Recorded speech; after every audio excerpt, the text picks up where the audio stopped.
Halo semuanya, perkenalkan kami dari kelompok 4, kelas A, ingin mempresentasikan mengenai pengamanan e-commerce. Anggotanya ada saya sendiri, Gugus 9 dengan NPM terakhir 003, kemudian ada Fauzan Fatur Rahman dengan NPM terakhir 037, ada Gregorius Hugo, NPM 042, dan terakhir Muhammad Ansori Fantila dengan NPM 046. Selanjutnya ini yang akan kita bahas hari ini, akan dilanjutkan oleh teman saya. Oke, sebelum membahas tentang keamanan atau pengamanan pada online shop, kita bahas dulu nih, apa aja sih isu keamanan yang sering muncul pada online shop. Yang pertama, tentunya terjadinya penipuan dalam transaksi. Karena seperti yang kita tahu kalau online shop itu kan pembeli tidak bisa melihat langsung barang yang dia beli. Jadi, banyak oknum-oknum penjual yang memanfaatkan ketidakhati-hatian konsumen dalam bertransaksi. Jadi bisa saja produk yang mereka beli tidak sesuai dengan apa yang ditunjukkan di online store-nya. Selanjutnya ada pencurian data pengguna. Untuk pencurian data pengguna sendiri bisa dilakukan dengan 3 metode. Pertama infeksi malware, kedua phishing, dan yang ketiga man in the middle. Infeksi malware sendiri adalah atau malware adalah malicious software, merupakan sebuah software yang dibuat hacker untuk menembus sistem pertahanan suatu website. Nah, setelah sistem pertahanan tersebut bisa tembus, hacker dapat mengakses informasi dari website tersebut. Kedua, ada cara phishing, di mana hacker mengelabui orang-orang agar memasukkan informasi sensitif seperti password dan nomor rekening, di mana informasi tersebut dimasukkan ke website yang palsu yang telah dibuat oleh hacker. Dari situ hacker dapat mendapatkan informasi dari korbannya. Yang terakhir adalah man in the middle. Man in the middle atau MITM adalah metode di mana hacker menempatkan diri di antara pembeli dan toko online, sehingga ketika ada transaksi atau pertukaran data antara pembeli dan toko, hacker bisa melihat informasi yang ter ter bertukar. Dan yang terakhir selanjutnya ada pembobolan website atau online store.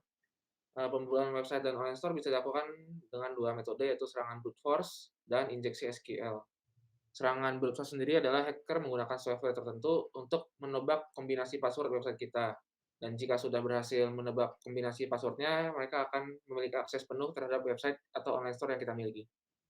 Yang kedua ada injeksi SQL, di mana injeksi SQL merupakan metode yang dilakukan hacker dengan memasukkan kode berbahaya dalam bentuk SQL, sehingga dapat merusak database atau, mencuri informasi yang ada di database penjual. Selanjutnya ada sabotase keranjang.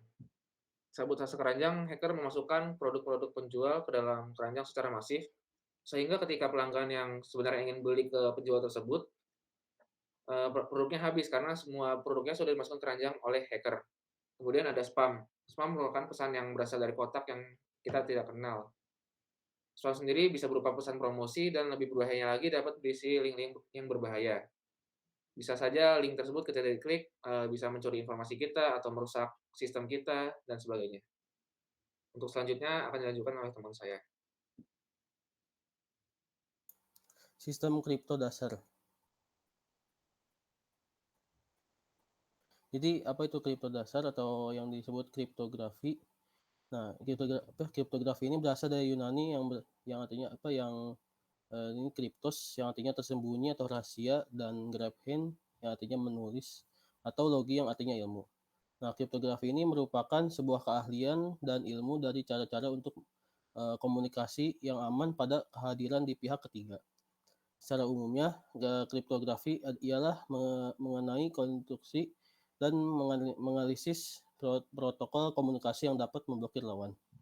Atau secara singkatnya, kriptografi ini adalah sistem pengodean yang dapat menangkal akses data dari tangan-tangan yang jahil. Dan melindungi informasi yang penting, peran kriptografi ini dalam mencegah kerugian dalam suatu hal yang tidak dapat diremehkan, terlebih dalam dunia yang sudah serba digital ini. Nah, ini tujuan kriptografi ada 4. Yang pertama, kerahasiaan. Nah, kerahasiaan ini adalah sebuah layanan yang ditunjukkan untuk menjaga agar pesan tidak dapat dibaca oleh pihak-pihak yang tidak berhak untuk membacanya. Yang kedua ada integritas data. Nah, adalah suatu kemampuan untuk menerima pesan, untuk memverifikasi pesan, memastikan bahwa pesan belum dimodifikasi dalam perjalanan, dalam perjalanan atau seorang menyusup yang seharusnya tidak mampu mengganti pesan yang asli dengan yang palsu. Autentikasi adalah suatu kemampuan penerima pesan untuk memastikan pesan tersebut adalah asli. Seorang penyusup seharusnya tidak bisa menyamar sebagai orang yang lain. Dan terakhir ada penyangkalan adalah di mana pengirim pesan tidak dapat menyangkal dan mengelak bahwa dia telah mengirim pesan. Nah, ini ada jenis-jenis metode kriptografi, ada 3. Yang pertama, symmetric key kriptografi. Nah, jenis metode ini yang pertama adalah disebut juga sebagai kriptografi kunci rahasia. Dalam symmetric key kriptografi, penerima dan pengirim informasi hanya menggunakan satu kunci untuk mengekripsi dan mendekripsikan pesan. Yang kedua ada public key kriptografi. Nah, menurut India Times, public key kriptografi adalah konsep perlindungan data yang paling revolusioner dalam kurun waktu 300 hingga 400 tahun terakhir. Lebih dikenalnya dengan kriptografi kunci publik. Metode kriptografi ini memanfaatkan kunci yang berkaitan yaitu kunci publik dan privat. Meskipun kunci publik ini dapat didistribusikan secara bebas, jika mereka dipasangkan dengan kunci privat, maka kode enkripsi dan data dalam kunci ini tetap menjadi rahasia. Yang terakhir adalah hash function. Ini tuh meringkas informasi dan mengirimkan penjelasannya yang telah dirangkum adalah sistem kerja dari metode kriptografi hash function ini. Jenis kriptografi ini mengandalkan persamaan matematika yang dimana algoritma akan mengambil nilai numerik sebagai input dan menghasilkan pesan yang akan diringkas oleh hash ini. Oke, yang ketiga yaitu keamanan bagi klien dan server komputer. Oke, cara mencegah dari lubang keamanan yaitu terbagi menjadi 5. Yang dimaksud lubang ini yaitu sebagai celah atau bug. Yang pertama itu lubang keamanan pada OS atau operating system di sisi pengguna klien. Biasanya dieksploitasi dengan menyisipkan Trojan horse, yaitu program yang dapat dikendalikan dari jarak jauh. Lalu cara mencegahnya yaitu menghindari link download yang tidak jelas. Lalu jangan pernah mengklik lampiran link yang tidak dikenal. Lalu yang kedua itu lubang keamanan di sisi aplikasi biasanya berada di sisi penyedia jasa dalam kurung server. Penggunaan firewall tidak dapat mengurangi serangan ini meskipun tidak 100% menutup segala kemungkinan. Lalu yang ketiga itu menggunakan pengamanan melalui SSL, yaitu Secure Socket Layer, atau SSH yaitu Secure Shell, dengan berbagai algoritma seperti DES, RSA, dan ACC dapat meningkatkan keamanan jaringan umum. Umumnya pengguna enkripsi sudah cukup untuk mengamankan online shop. Lalu yang keempat itu merubah port standar dengan merubah port default yang membuat orang lain kesulitan saat mengakses server. Lalu yang terakhir, yang kelima, selalu mengupdate server dengan tujuan utamanya itu menyempurnakan fitur-fitur yang ada dan menutup bug yang ada. Lalu bisa juga menggunakan client server. Pada dasarnya, client server merupakan konsep arsitektur perangkat lunak atau software yang menghubungkan dua objek berupa sistem klien dan sistem server yang saling berkomunikasi melalui jaringan komputer maupun satu komputer yang sama. Server akan menyediakan pengelolaan aplikasi, data, dan keamanan klien. Pada fungsi pertukaran akses web, klien server berperan sebagai program web browser yang memberikan informasi kepada pengguna atau user di dunia. Lalu itu keuntungan jika kita menggunakan client server. Berikut ini terdapat 6. Yang pertama itu menyimpan data big data. Melalui arsitektur ini, klien dapat menyimpan dan mengakses database yang sangat besar. Lalu yang kedua, meningkatkan kinerja. Dengan konsep klien, pengguna dapat meningkatkan kinerja akses data berupa informasi. Lalu yang ketiga itu biaya pengguna hardware atau perangkat keras menjadi kecil. Penggunaan client server memungkinkan pengguna tidak perlu membeli hard drive atau penyimpanan data. Lalu yang keempat, mengurangi biaya komunikasi antar pengguna. Yang kelima yaitu konsisten.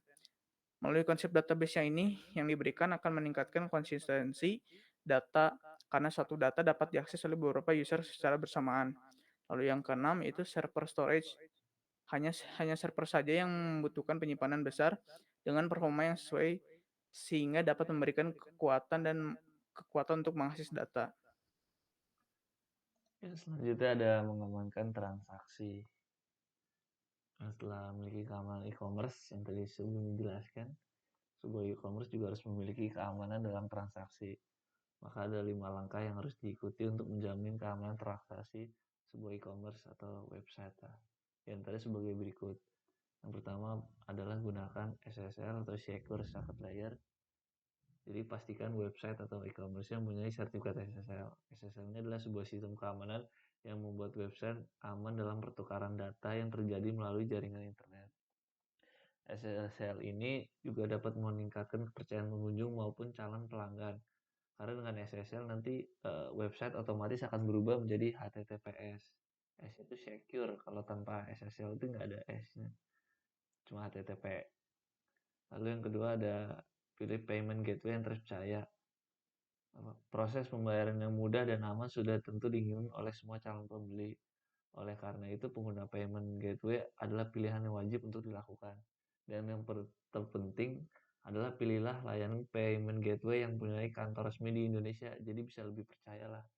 Apalagi jika payment gateway-nya di website kita atau di e-commerce kita sedang bermasalah, jadi akan lebih mudah penanganannya. Contohnya payment gateway itu ada Mitrans, kayak Mitrans, Doku, Sendit, ya. Banyak lah macam-macam penyedia layanan jasa payment. Kalau di luar negeri PayPal mungkin. Terus ketiga ada FDS. Memasang FDS, sebuah website jualan disarankan dipasangkan sebuah sistem pendeteksi fraud atau yang dikenal dengan FDS, Fraud Detection System. FDS memungkinkan user untuk memblokir setiap transaksi yang terdeteksi fraud. Dengan FDS, website bisa membatasi jumlah pembelian perhariannya, bahkan memblokir IP calon pembeli. Keempat, install aplikasi firewall. Dengan menginstal aplikasi web firewall, website mampu menyaring atau bahkan memblokir iklan-iklan yang masuk tanpa seizin user. Dengan cara ini, website jadi aman dan pembeli pun merasa nyaman saat belanja di website. Jadi, misalnya lagi mau bayar, tiba-tiba muncul iklan, atau lagi ngeliat-ngeliat barang, tiba muncul iklan, kan jadinya mengganggu ya. Nah, caranya dengan firewall ini biar bisa diblokir lah. Terus terakhir ya, cari admin lah atau teknisi yang paham mengenai payment gateway gitu. Meskipun sebuah e-commerce atau website jualan udah dipasang sistem keamanan canggih, perlu juga diperlukan manusia kan. Karena sekuat apapun sebuah sistem juga bakal dibobol, maka harus itu perlu admin yang andal di dalamnya. Seorang admin itu juga harus tahu bagaimana menangani suspicious fraud. Dia juga harus bisa mengindikasi apakah transaksi ini fraud atau bukan, dan dia harus tahu langkah-langkah apa yang mencegahnya gitu. Misalnya, wah nih tiba-tiba orang beli banyak ya, kita harus kayak cek, wah nih fraud nih kayaknya, kita pasangnya sistem inilah, nah supaya inilah apa, nomor kreditnya tuh juga kagak digunain salah gunakan lah. Intinya itu dari kelompok kami, penjelasan dari saya dan kelompok kami. Terima kasih. Sekian dari kami. Thank you guys.